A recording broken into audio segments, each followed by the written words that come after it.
Welcome to the PR Version channel, where we share knowledge from great books. Today, I'd like to share a book that has truly transformed my perspective and way of thinking about the world and my own life. It's titled Antifragile: Things That Gain from Disorder. First, we need to clarify what antifragile means. Antifragile is a new concept introduced by Nassim Taleb. Many of us know Taleb as the author of the incredibly famous book, The Black Swan. From the etymology of the word antifragile, we see anti means opposing or against, while fragile means easily broken, damaged, delicate, and weak. From my personal perspective, I prefer to translate antifragile as resilient against weakness.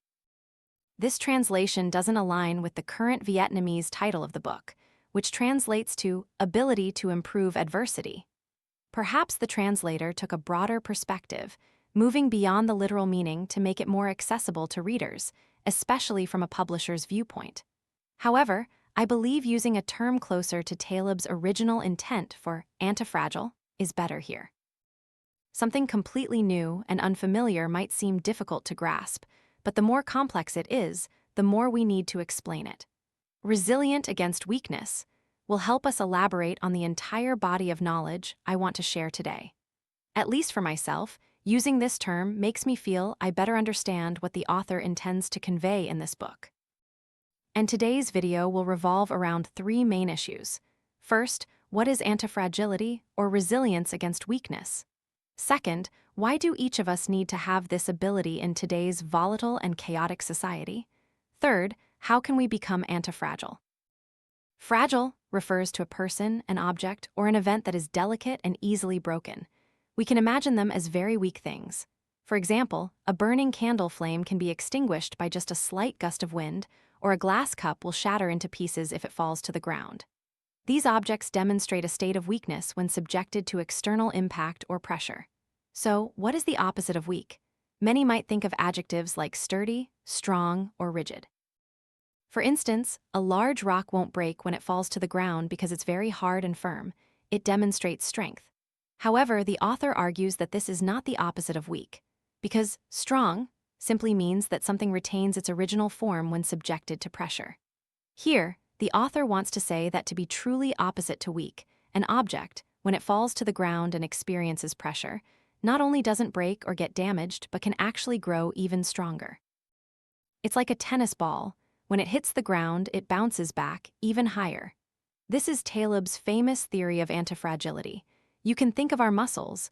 When we lift heavy weights with high intensity, our muscles get damaged. But when we go home to rest and prepare for the next training sessions, our muscles grow faster and larger. This is the characteristic of antifragility in life. It's an ability that allows us, even when exposed to volatility, chaos, stress, risk, and uncertainty, not only to avoid breaking, but to grow even stronger. That is the ability to be antifragile. So why do we need to be antifragile? Because the world we live in is too fragile. Have you heard of the term Black Swan? The Black Swan is another immensely valuable book by Taleb that helps us transform our thinking, and Antifragile is another incredibly useful book by him that enables us to live happily in this world full of black swans. A black swan is a term that refers to unpredictable events that cause severe impacts. We are living in an unpredictable world. Who would have imagined that one day terrorists would fly planes into skyscrapers? Afterwards, systems were built to suppress terrorist groups, leading people to believe they could be controlled. Yet, we still couldn't predict mass shootings in public squares. Essentially, when a black swan event occurs, we cannot foresee what will happen. Thus, the more unpredictable things there are in the world, the more fragile it becomes. We humans are always helpless in the face of natural disasters, birth, aging, sickness, and death, or helpless against random, unwanted events.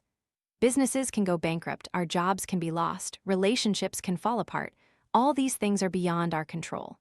Therefore, to survive in this increasingly fragile and uncertain world, we must learn to cope with it, and antifragility is the best way.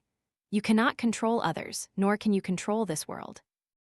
The only thing you can control is to improve your own resistance to fragility and enable yourself to gain benefits even from adversity. As the famous saying goes, what doesn't kill us makes us stronger. This ability helps us cope with instability in life while still living happily and well. So, how do we become antifragile? First, you must know not to live your life like the turkey problem or Barrett's ass. In a famous thought experiment, turkeys were carefully fed by a farmer every day. They enjoyed a peaceful life and believed these good days would never end. Until one day, the farmer came to the coop as usual, but unexpectedly grabbed a turkey and slaughtered it.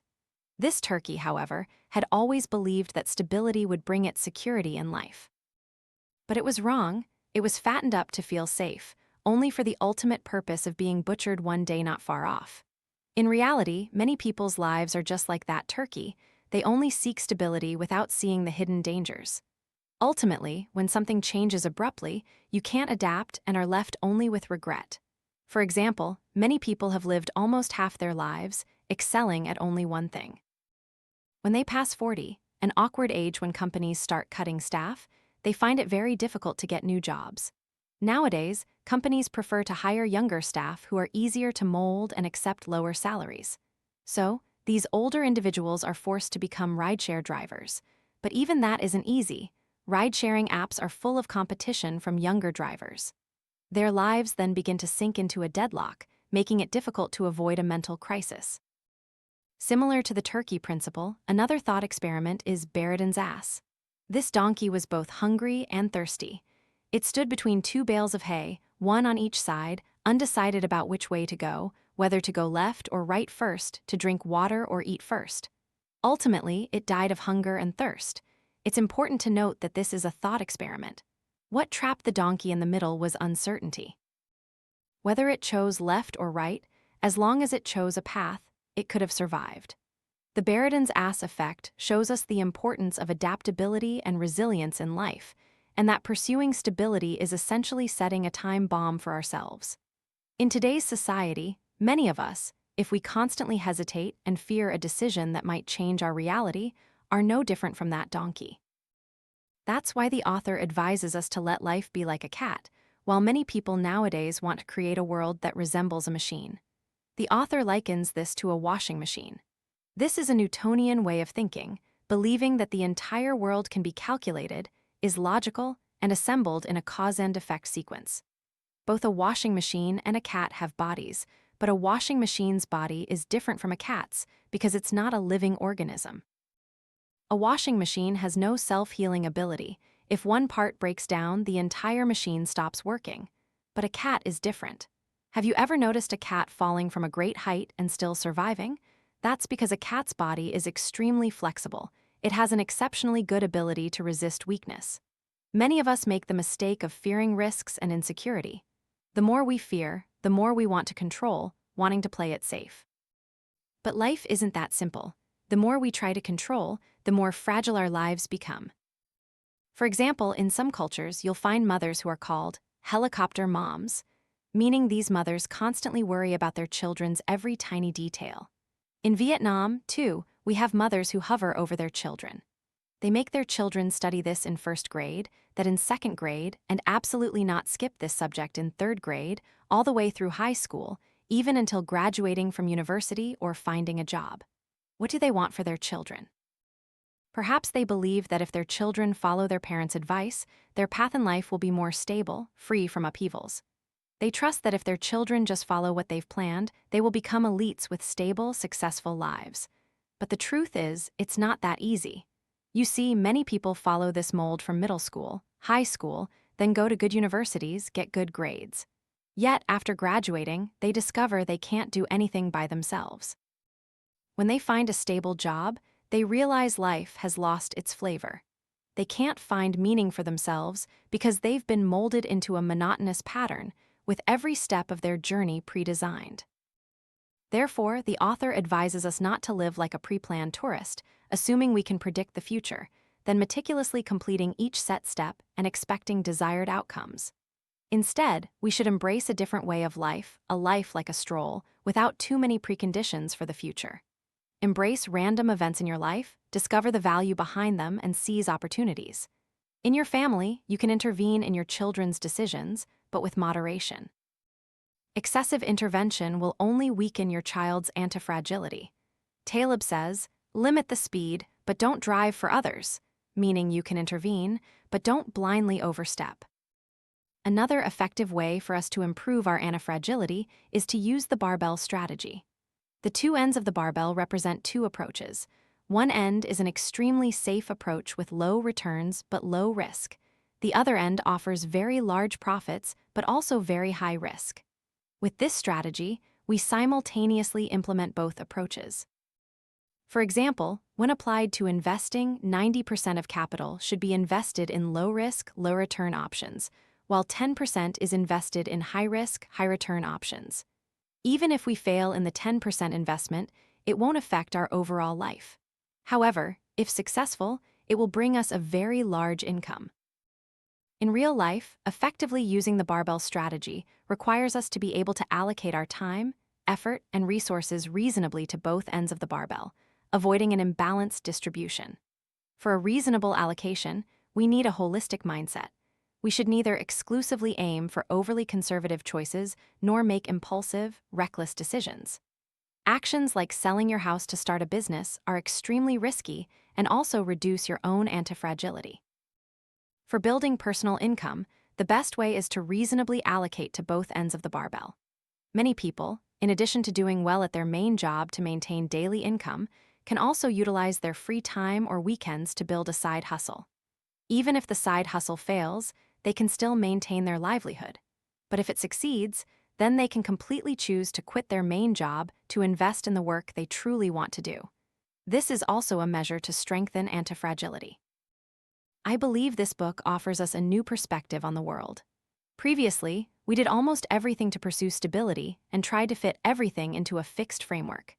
Many entrepreneurs don't dare to launch their products to the market, believing they must continuously perfect the product until it becomes the absolute best before selling it. But when the product is finally launched, they discover it's too weak because it lacks antifragile strength. The principle of antifragility here is to allow the product to continuously receive feedback. It's like when you decide to do something, you think you have to perfectly equip yourself in every way before you dare to act. But when you've finished all preparations and enter reality, you encounter feelings of failure and inadequacy. What you need is the courage to try, to continuously get feedback for yourself, and within that continuous feedback, it will lead you to victories. When you finish reading this book, you'll see that life is full of asymmetry everywhere. Gains and losses are not symmetrical. Sometimes you gain little but lose much, but there are also things where you gain much but lose little. Every failure has the potential to be a stepping stone to another benefit. The important thing is that we should not be afraid of changes, but embrace instability and design a barbell strategy that suits ourselves. Finally, you'll also learn one more thing. This world doesn't expect us to fully understand it. Rather, its essence lies in the fact that we cannot fully comprehend it. If you cannot grasp everything in the palm of your hand, then simply allow yourself to embrace change, to welcome all this non-fixed chaos. You must know that life is always full of challenges and opportunities for progress. Whether good or bad, we can all gain benefits from it.